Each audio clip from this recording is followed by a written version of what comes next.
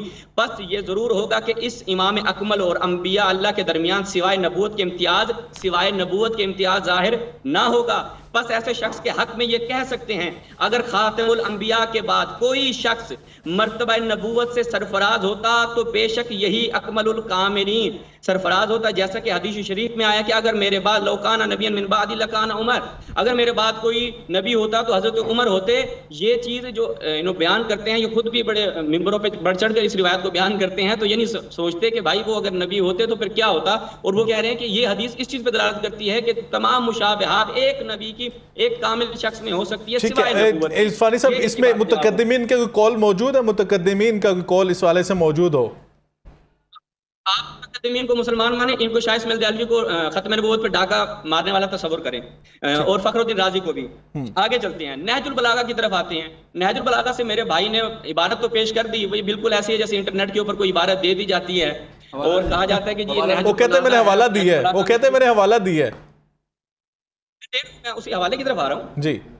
نہج البلاغہ کا جو انہوں نے حوالہ دیا، پہلی بات ہے یہ نہج البلاغہ میرے اپنے ہاتھ میں ہے۔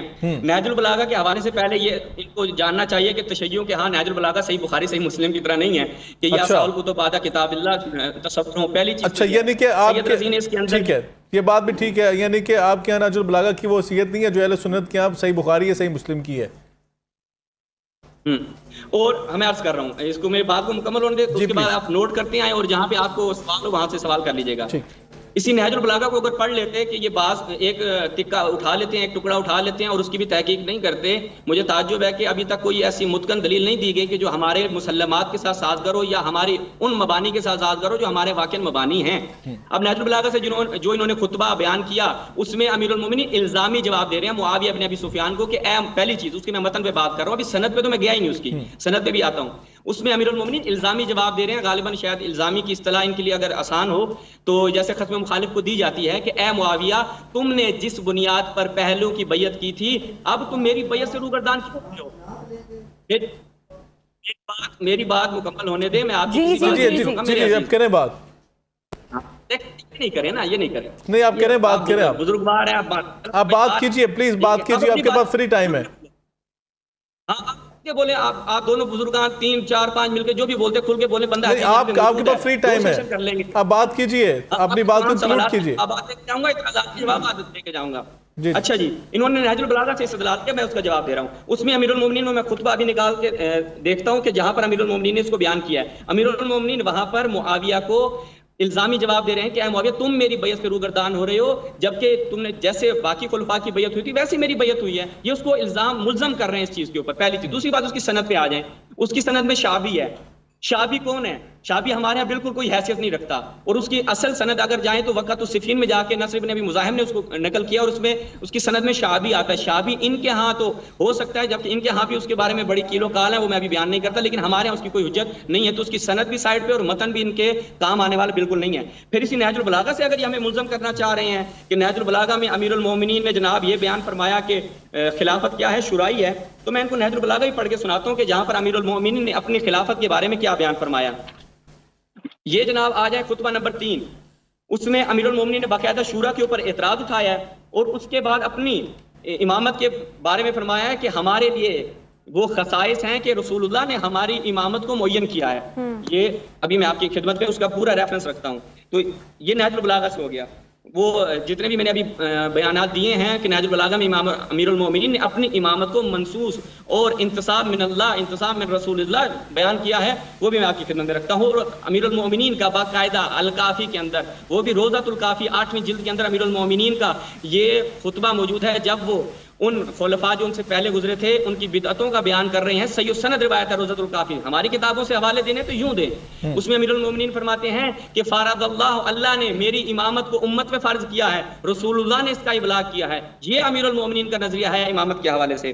اچھا جی، تو محمد بن حنفیہ کا جواب ہو گیا، ان کا نہج البلاغہ والا بھی جواب ہو گیا، اور اس کے علاوہ جو انہوں نے عصمت کی بات کی تو اس کا بھی جواب ہو گیا. اور جو مسلم کے بارے میں نے روایت پڑھی ہے، مسلم کی جو میں نے روایت پڑھی ہے وہ کہتے ہیں جی ادھوری پڑھی ہے. تو بسم اللہ آپ پوری پڑھ دیں بھائی، آپ کو کس نے روکا ہے؟ آپ کھولیں اور بتائیں کہ جو انہوں نے الفاظ. اصفہانی صاحب ہمارے پاس وقت کی قلت ہے، میں آپ کا بقیہ جواب جو ہے وہ بریک کے بعد آ کر لوں گی انشاءاللہ. بریک پہ جانے سے پہلے بات جہاں تک پہنچی تھی، اصفہانی صاحب نے جہاں بات کو اینڈ کیا تھا، ڈاکٹر وقاص جعفر صاحب کی بات کرنا چاہ رہے تھے، اور وہ کہنا چاہ رہے تھے کہ جب اصفہانی صاحب نے خود اپنی زبان سے کہہ دیا کہ نہج البلاغہ کی ہمارے ہاں وہ حجت نہیں ہے جو اہل تسنن کے ہاں صحیح بخاری اور صحیح مسلم کی ہے، تو پھر جب میں منصوص من اللہ حضرت علی المرتضیٰ کرم اللہ وجہ الکریم کو فرما دیا امامت کے لیے، تو پھر انہوں نے اعلان کیوں نہیں فرمایا؟ یہ سوال آپ کی خدمت میں رکھنا چاہ رہے ہیں. ڈاکٹر صاحب آپ کیا کہہ رہے تھے؟ پہلی چیز تو یہ ہے کہ اصفہانی صاحب نے پہلے جو شیخ عبد المحدث دہلوی صاحب رحمۃ اللہ تعالیٰ کا جو قول بتایا، اس سے تو یہ بات ثابت نہیں ہوتی کہ وہ کسی بھی غیر نبی کی عصمت کے قائل ہیں. ٹھیک ہے، کسی بھی شخص کے اندر وہ خوبیاں جمع ہو جانا، وہ ساری خوبیاں جمع ہو جانا اس بات کی دلیل نہیں ہے کہ وہ معصوم ہو جاتا ہے. پہلی چیز تو یہ ہے. اور وہ جو بات کی جاتی ہے کہ سرکار دو عالم صلی اللہ علیہ وسلم فرمایا کہ میری امت کا محدث جو ہے وہ عمر ہے، تو اس میں بات یہ ہے کہ وہ ان کے اوپر وجدانی طور پہ کیفیات کے اندر کوئی نہ کوئی چیز کا القاء ہو جانا یا اللہ تعالیٰ کی رضا کے ساتھ ان کی رضا کا میچ ہو جانا، یہ ایک الگ معاملہ ہے. ایک تو یہ چیزیں ہوگی. اور دوسرے نمبر پہ انہوں نے خود کہہ دیا، تو دلیل کے طور پہ نہج البلاغہ سے ہی وہ دلیل دے رہے ہیں جس کو وہ خود نہیں مان رہے کہ جی یہ اس کے اندر وہ حضرت علی فرمانے کے منصوص من اللہ ہوں. تو بات یہ ہے سمپل سی کہ اگر وہ منصوص من اللہ ہیں تو پھر انہوں نے چوتھا نمبر کیوں لیا؟ وہ پہلے نمبر پہ انہوں نے بیعت ہی کیوں کی؟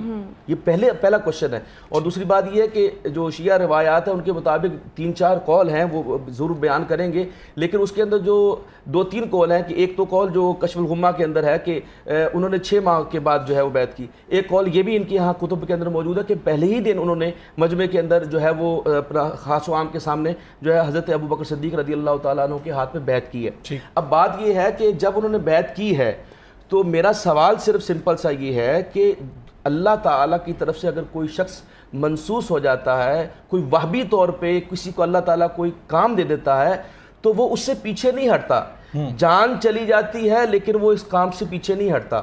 جیسے کہ آپ کو معلوم، جیسے آقا علیہ السلام کا آپ کے سامنے واضح ہے کہ حضور اکرم صلی اللہ علیہ وسلم نے خود فرمایا میری ایک ہاتھ پہ چاند اور سورج رکھ دو، میں اپنی بات سے پیچھے نہیں ہٹوں گا، میں توحید سے پیچھے نہیں ہٹوں گا. تو جو چیز جس کو دی جاتی ہے، میں یہ کہہ رہا ہوں کہ اگر آقا علیہ السلام جس طرح فرما رہے تھے کہ آقا علیہ السلام کی حضرت علی رضی اللہ تعالیٰ کی غدیر کے موقع کے اوپر ان کی خلافت کا اور امامت کا جو ہے وہ جو ہے اعلان کر دیا گیا، اس بات کا ان کو تو معلوم ہو گیا، حضرت علی کو خود کو معلوم نہیں ہوا. اور اگر ان کو یہ معلوم تھا کہ مجھے اللہ تعالیٰ نے یہ امامت دے دی ہے اور مجھے یہ خلافت دے دی ہے اور میں نے اس کا اعلان کرنا ہے اور میں نے اس کو اپلائی کرنا ہے، تو پھر انہوں نے ان کی بیعت کیوں کی؟ ٹھیک ہے، یہ سوال آپ نے ان کے پاس رکھ دیا. اصفہانی صاحب آپ نے ڈاکٹر وقاص جعفر صاحب کے سوالات سن لیے ہیں، کائنڈلی اس کے حوالے سے بیان فرمائیے گا. اگر جان کی مان پاؤں تو ایک شکوہ کروں گا. جی وقت. ہاں، شکوہ آپ دونوں حضرات سے یہ ہے کہ میری بات کو ٹوکا گیا تھا اور کہا تھا کہ بریک کے بعد آپ کی آپ آ جائیں، آپ وہ بات بھی، آپ وہ جوابات بھی دے دیں، یہ والا بھی دے دیں. آپ کو کھلی جو ہے آزادی ہے. اور اصل میں معذرت یہ ہے کہ ہمیں بریک پہ جانا پڑا، تو بس آپ کے پاس کھلا ٹائم، آپ بیان کیجئے. اس لیے میں نے کہا جان کی امان پا کر ایک شکوہ کرنا چاہتا ہوں. نہیں، امان ہے آپ کو، امان ہے. آپ کھل کے بات کیجئے، آپ کو امان ہے.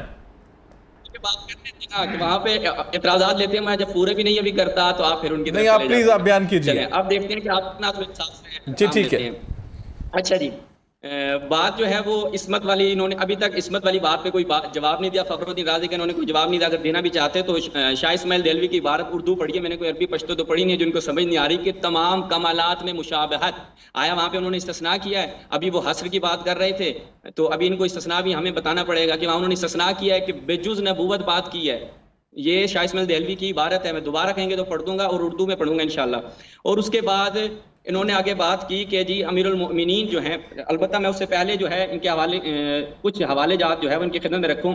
سلسلہ تو احادیث صحیحہ، کیا رسول اللہ صلی اللہ علیہ وسلم نے اپنے بعد، ہم تو کہتے ہیں رسول اللہ ایک کامل و اکمل شخصیت تھے جنہوں نے اپنے بعد ایک پورا نظام دے کر گئے ہیں، امامت کا نظام دے کے گئے ہیں۔ اہل سنت کہتے ہیں کہ نہیں، رسول اللہ سے زیادہ سمجھدار حضرت ابو بکر تھے، اس کے بعد حضرت حفصہ تھیں، انہوں نے کہا کہ حضرت عمر سے کہ دیکھو اپنے بعد جو ہے کسی کو خلیفہ معین کر کے جانا، مسلم کی روایت ہے، اور اس قوم کو ایک بغیر چرواہے کے جیسے ریوڑ کو چھوڑ دیا جاتا ہے ویسے چھوڑ کے نہ جانا۔ تو اہل سنت کے نزدیک ان کی بخاری مسلم کی روایات کے مطابق سب سے زیادہ کامل جو ذہنی طور پر جو شخص پہنچا ہے وہ ان کے صحابہ ہیں۔ رسول اللہ کے حوالے سے ان کا یہ نظریہ ہے کہ رسول اللہ نے اپنے بعد کسی کو معین نہیں فرمایا۔ امیر المومنین کے حوالے سے یہ کہتے ہیں جی نہج البلاغہ سے یہ حوالے دے رہے ہیں، یہ ان سے دے رہے ہیں۔ میرے بھائی ابھی میں نے آپ کی خدمت میں عرض کیا تھا کہ ہمیشہ مد مقابل کے مسلمات سے جواب دیا جاتا ہے۔